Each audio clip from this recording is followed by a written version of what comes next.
Commitment does not scare avoidants, only because they do not care.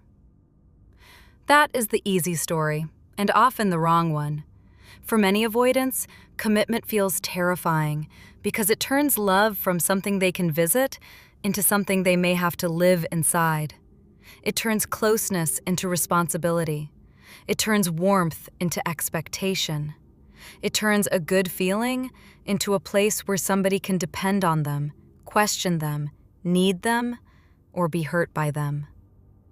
So when an avoidant says, "I do not want pressure," the internal translation is often not, "I feel nothing for you." It is closer to, "Your needs feel like a debt I do not know how to pay.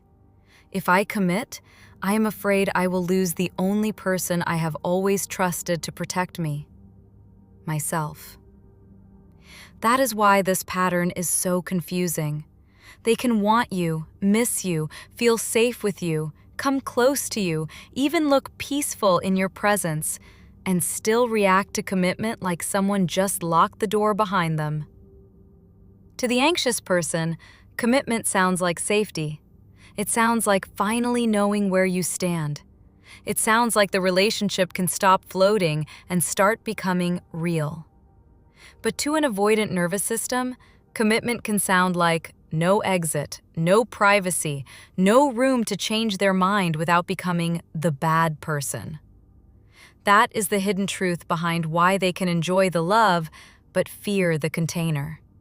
They may want the feeling, but panic when the feeling starts asking for a life. If this kind of clarity helps your nervous system settle, subscribe.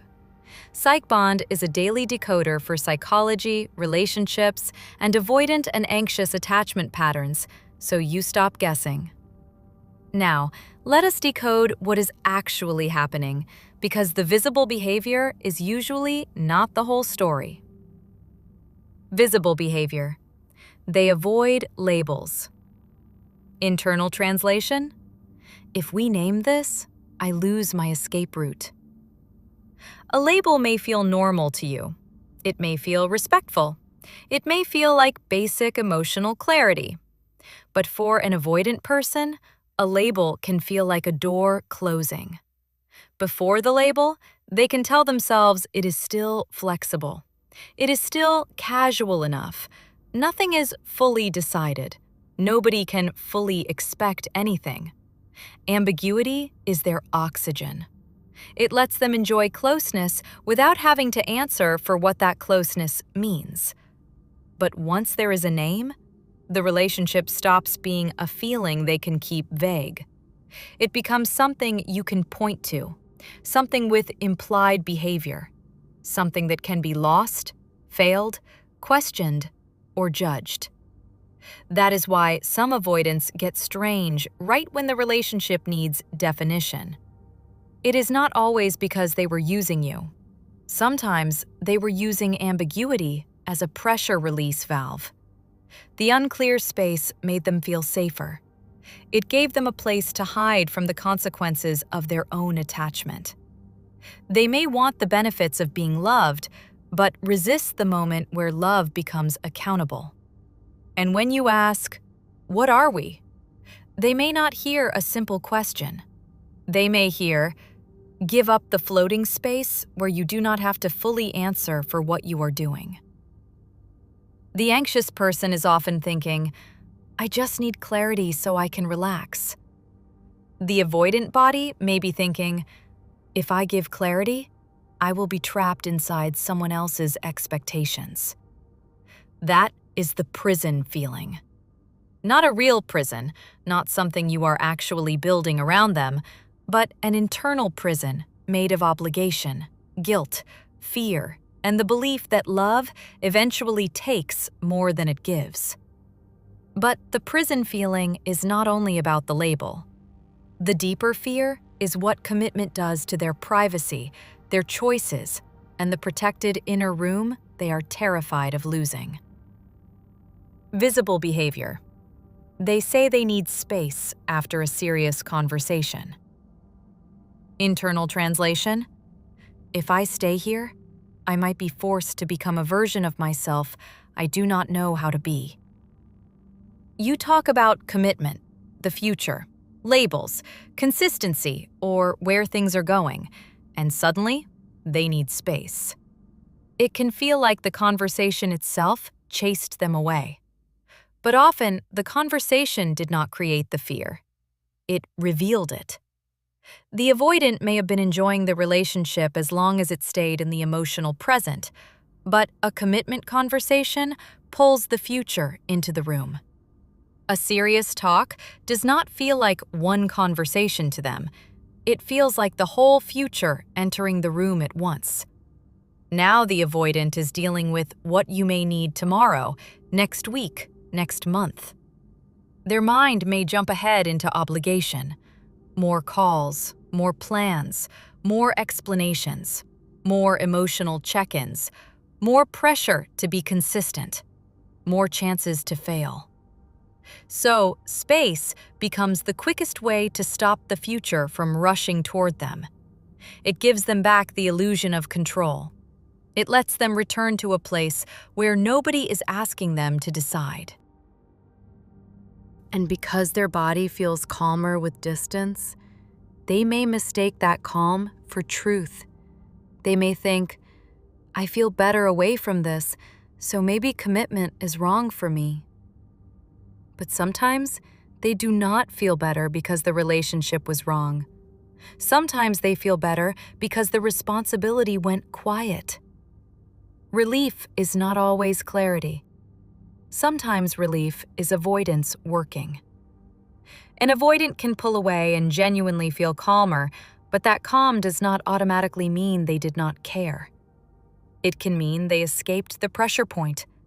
It can mean they returned to the only emotional environment they know how to manage: self-containment. Visible behavior. They say, I do not want pressure. Internal translation: your needs make me feel like I am already failing. When an anxious person asks for consistency, reassurance, plans, or commitment, they may feel like they are asking for the bare minimum. They are not asking for a cage, they are asking for a floor. They want to know the connection is not imaginary. They want to know the closeness has somewhere to land. But the avoidant may hear the need as a bill they cannot afford. Your need may sound like proof that they are about to disappoint you. Your clarity may sound like a list of future failures. Your desire for consistency may sound like, you are now responsible for my emotional safety. And if they already carry shame around not being enough for people, the need does not inspire closeness. It activates defense. They may feel accused even before you accuse them. They may feel trapped even before you ask for anything unreasonable. They may act cold not because your need is wrong, but because your need puts them in contact with their fear of not being capable. But once the other person naturally needs the relationship to become more real, their system tightens. Now love has a price. Now closeness has a responsibility attached. Now they may have to be someone's person in a way that feels bigger than they trust themselves to handle. That is why commitment feels like a prison. Not because the other person is actually imprisoning them, but because need wakes the part of them that feels trapped by being important to someone. And that fear does not come from nowhere. It usually grows from an older belief. If someone needs me, I am no longer free to be myself. Visible behavior. They still want closeness, but resist commitment. Internal translation: I want the comfort of love, but I fear the contract that comes with it. This is one of the most painful contradictions for the person on the other side. They may act like a partner in private, but avoid becoming one out loud. Underneath the pattern, the avoidant conflict is often this: they want connection in doses they can control. They want access to the good feeling without the fear of being bound to it. They want love without the panic of having to keep love alive. Commitment changes the meaning of everything. Every action now belongs to a relationship that has expectations. To a secure person, this can feel grounding. To an avoidant, it can feel like surveillance. They may feel like every mood, every choice, every quiet day, every need for alone time will now be interpreted as relational evidence. They worry they will no longer be allowed to simply be inside themselves. Love starts to feel like being watched by someone's need. So they stay near enough to feel the warmth, but far enough to preserve the exit. This creates a bond that feels intimate but unstable. They may not want to lose you, but they also do not want to fully enter the place where losing you becomes a declared possibility. Commitment makes loss official. If it breaks, someone can say, "This mattered." Someone can say, "You chose this and then left." Someone can say, "You were responsible for what you built." That can scare someone who already doubts their ability to stay steady. If they commit, then failure has a name. If they commit, then leaving becomes a bigger wound. If they commit, then their limits will be visible. So they hover near the doorway, close enough to feel connected, far enough to deny they are trapped. Visible behavior. They act like commitment will take their freedom. Internal translation. If I belong to someone, I may stop belonging to myself. This is the deepest fear for many avoidants. Commitment does not feel like two people choosing each other freely. It can feel like one person slowly taking over the other person's life. They do not always see a partnership. They see a takeover. To them, commitment can sound like, "I am no longer fully mine." Their history may have taught them that closeness means losing space, losing choice, losing privacy, losing emotional control, or losing the right to say no without punishment. So, when a relationship becomes serious, their body may not think, "I am building something beautiful." It may think, "I am being absorbed." This is why they may overvalue freedom, even when that freedom keeps them lonely. Freedom is not just freedom to them. It is oxygen. It is identity. It is self-protection. It is the one thing nobody can take if they keep enough distance. When commitment gets close, they may feel like they are being asked to surrender the last protected room inside them. And if they do not know how to stay connected without disappearing into someone else's needs, they will defend that room aggressively. They may defend it through distance, vague language, avoiding future plans, refusing labels, acting annoyed when you ask for normal clarity, or making you feel like your desire for commitment is the problem. But the real problem is that they have not learned how to experience commitment as a choice they can keep making. They experience it as a trap they may not be able to escape. But if commitment feels this trapped, why do they still come close? Why do they stay near the person whose needs scare them? That is where the next decoder gets painful. Visible behavior. They pull away after things get more serious. Internal translation. The closer this gets, the more I can hurt you, and the more I can be blamed. This part matters because avoidants are not always afraid only of being controlled. Some are also afraid of becoming the one who causes pain. The more serious the relationship becomes, the more their impact grows. If they are casual, they can tell themselves nobody should expect too much. If they are undefined, they can tell themselves the other person knew what this was. If there is no commitment, they can hide behind ambiguity. But if they commit, they can no longer pretend their behavior has no weight. They now have the power to hurt someone in a way that cannot be brushed off as confusion. That can bring up shame before anything even happens. They may think, What if I cannot keep this going? What if I change my mind? What if I disappoint them? What if I need space and they fall apart? What if I become the person who ruins them? Instead of using that fear to become more honest, they may use distance to lower the stakes. If they pull away early enough, maybe they will not be responsible for the later pain. If they stay vague enough, maybe nobody can accuse them of breaking a promise. If they avoid commitment, maybe they can avoid becoming the villain. This is where avoidant behavior becomes deeply hurtful, because their attempt to avoid hurting you often hurts you anyway.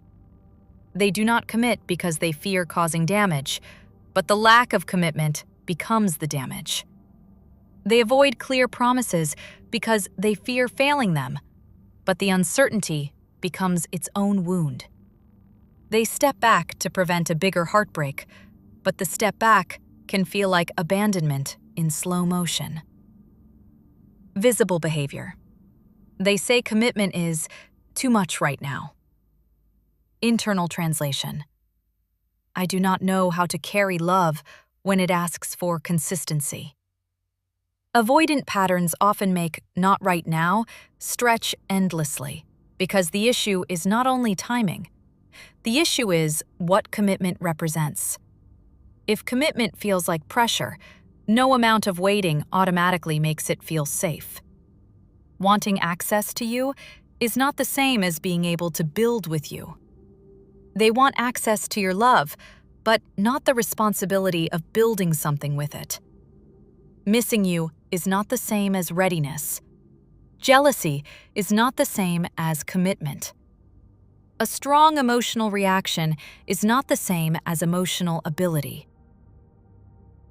Avoidants can feel deeply and still avoid the shape that would make those feelings safe for both people. They can crave you and still fear the responsibility of choosing you. They can dislike the idea of losing you and still resist the clarity that would keep you. This is why "not right now" can keep someone stuck for years. The anxious person hears it as hope. The avoidant may mean it as relief. Hope says, "Later they will choose me." Relief says, "I do not have to decide today." Those are not the same thing. Visible behavior. They call your commitment needs pressure. Internal translation. Your clarity is making me face the gap between what I enjoy and what I can actually offer. This is where the mask slips. When you ask for commitment, you force the relationship to become honest. Not dramatic, honest. You are asking whether the emotional benefits they receive are connected to a real willingness to show up. You are asking whether the intimacy has a future or only a mood. You are asking whether their closeness means anything outside the moments when it feels good. That question can feel threatening because it exposes the gap.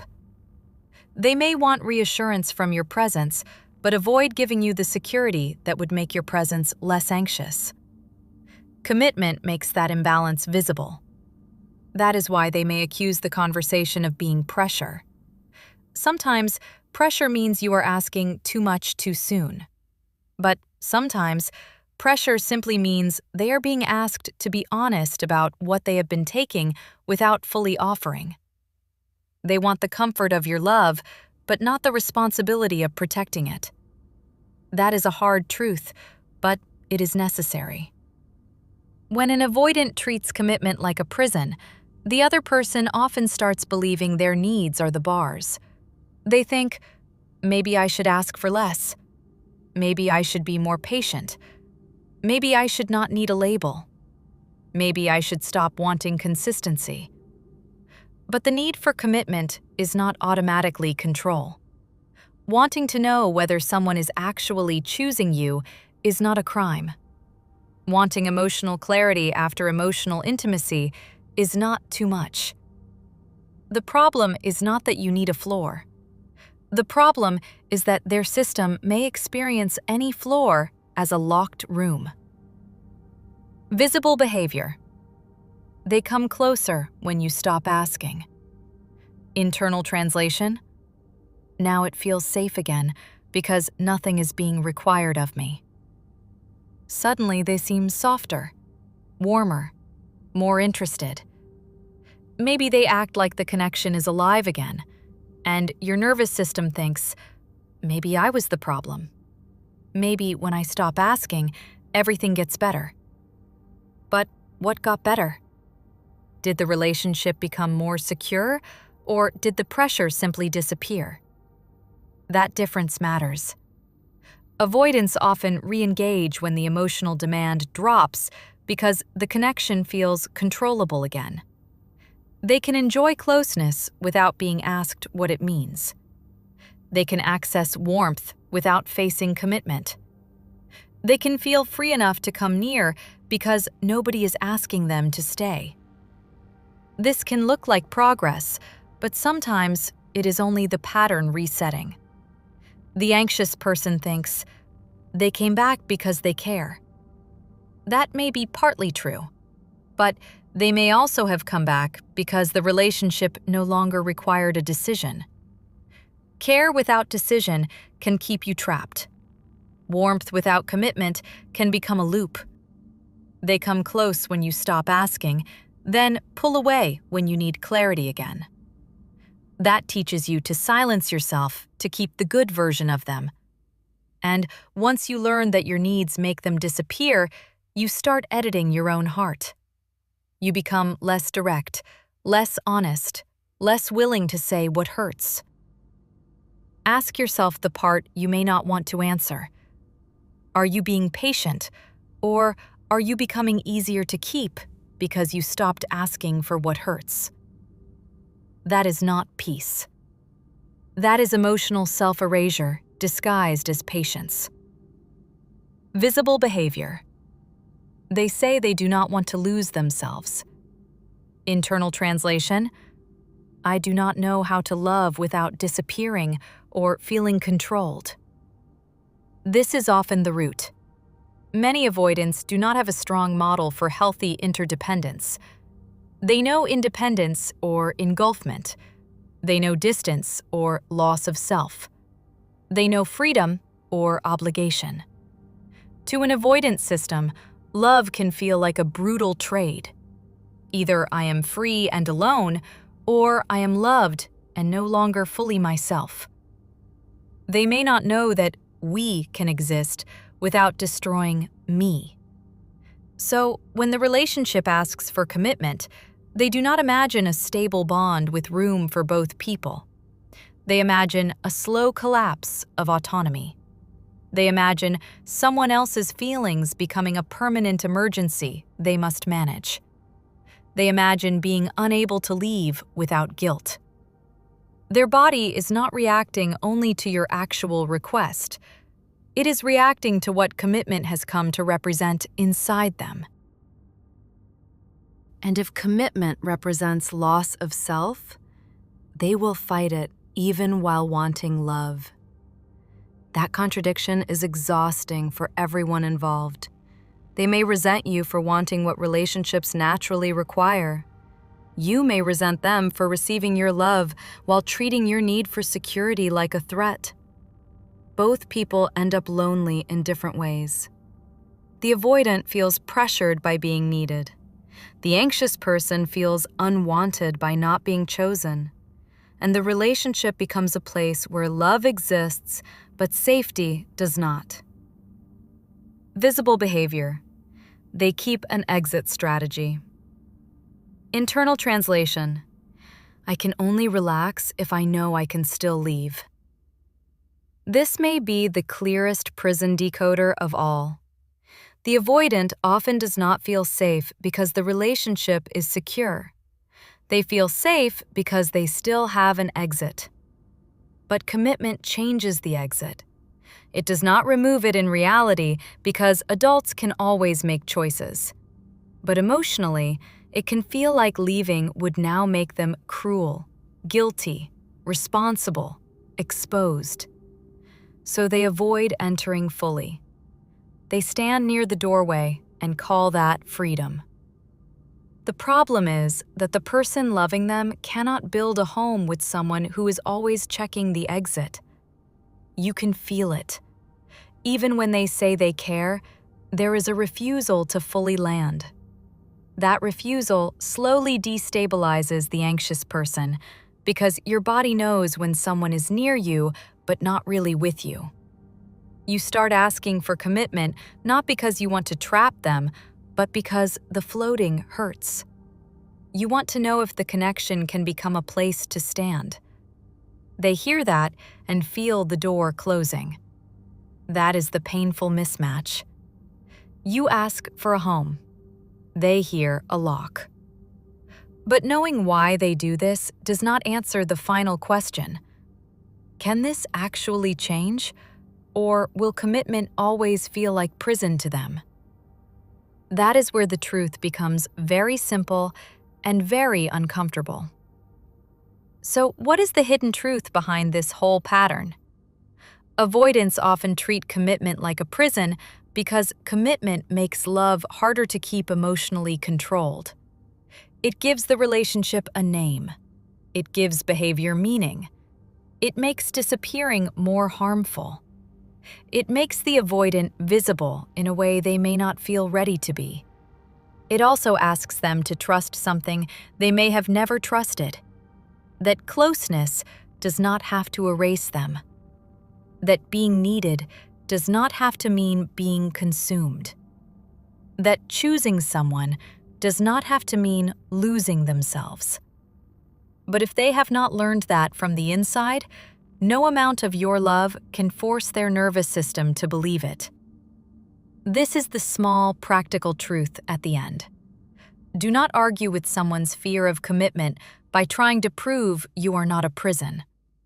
If someone experiences normal relationship needs as captivity, your job is not to become smaller until they feel free. Watch what they do when commitment gets close. Do they get honest? Or do they get vague? Do they name the fear, or do they blame your need? Do they try to build a relationship with room for both people, or do they keep the exit open and ask you to stop noticing? Because love can be real and still not become safe. Missing you can be real and still not become commitment.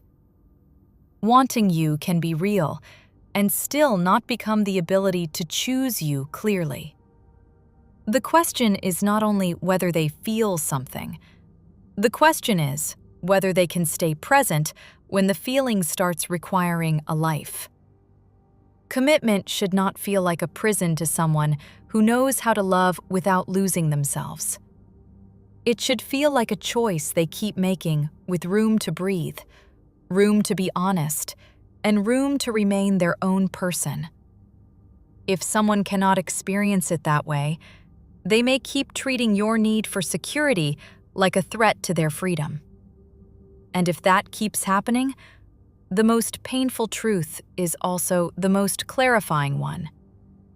You are not asking for too much by wanting a place to stand. They may simply experience standing still as being trapped. Welcome to PsychBond. You're safe here.